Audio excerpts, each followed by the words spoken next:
4, 3, 2, 1, go! Michael Müller does the honours with the starting gun, and we are up and running here in Berlin in increasingly bright sunshine, high humidity. And what sort of shape is Kenenisa Bekele in?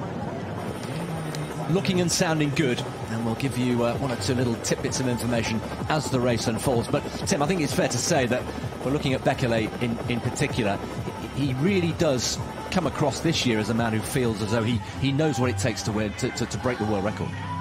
Well, he does know what it takes. I mean, when you miss it by 2 seconds, you've got a pretty good idea of what it takes. So these pacemakers have a critical job to do. There are 3 in the leading group who are planning to go out at 61 minutes exactly. Alexander Mutizo, Cyprien Kortut and Steven Kissa are the men tasked with taking Bekele through to halfway in 61 minutes. And if he can do that, that itself would be the world best in a marathon for halfway, because he went out when he ran his time here 2 years ago to a 1:41 and 61:05. Kipchoge during his world record went out in 61:06. So that's very much the sort of territory you need to be in. And 61 is quick, but he plans to come back quicker, Chris. Very much, again, they feel physiologically it's best to get to halfway a little bit conservatively and then accelerate in the latter stages. Yeah, there was some confusion actually at the press conference when one journalist asked her, presumably because it's going to be warm on Sunday, you're going to be looking at a positive split. And Bekele was rather confused, I think, by the question. And I think we got it confirmed by his manager, Jos Hermans, yesterday, that the plan is, as you say, to go out in 61 and then ramp it up in the second half of the race, so to do a negative split, as both he and Kipchoge did in the last 2 or 3 years, 18 and 19.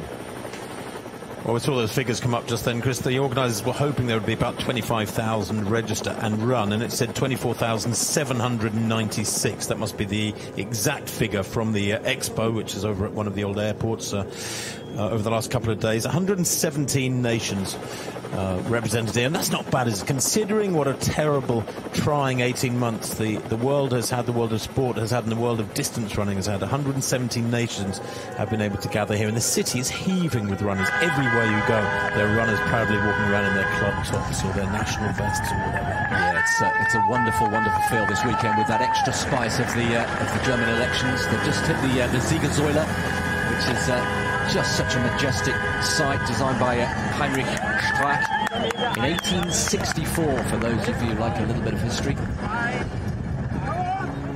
Well worth a visit to the top if you've got if you come to Berlin for the weekend. It's quite a view from the very top, and that's a great sight, isn't it? And Tim, rightly, as you say, it's been a while since we've enjoyed mass participation running in a full marathon. Well, it has, and I think this is the biggest marathon since the comeback, so to speak, since things have opened up a little bit. Of course, a couple of weeks ago there was the Great North Run, 3 weeks ago the Great North Run in the northeast of England, a big half marathon, the world's biggest half marathon, normally with some 40 or 50,000 running. Well, I think 3 weeks ago they had around 30,000 run. But in terms of marathon racing, this will be the biggest field. Good to know that there's almost, very nearly 25,000 out there on the road. And of course, this marks the start of a very, very busy next 6 weeks. We've got Berlin today, London literally next Sunday in a week's time, then Chicago a week after, then Boston the following day, New York on November the 7th. And you throw in there Amsterdam and Rotterdam as well. And we mentioned Kenenisa Bekele doing a Berlin-New York double. That's quite rare. It's very rare for an athlete of his calibre, especially if he's chasing a world record here today. But Jos Hermans answered us very fully yesterday.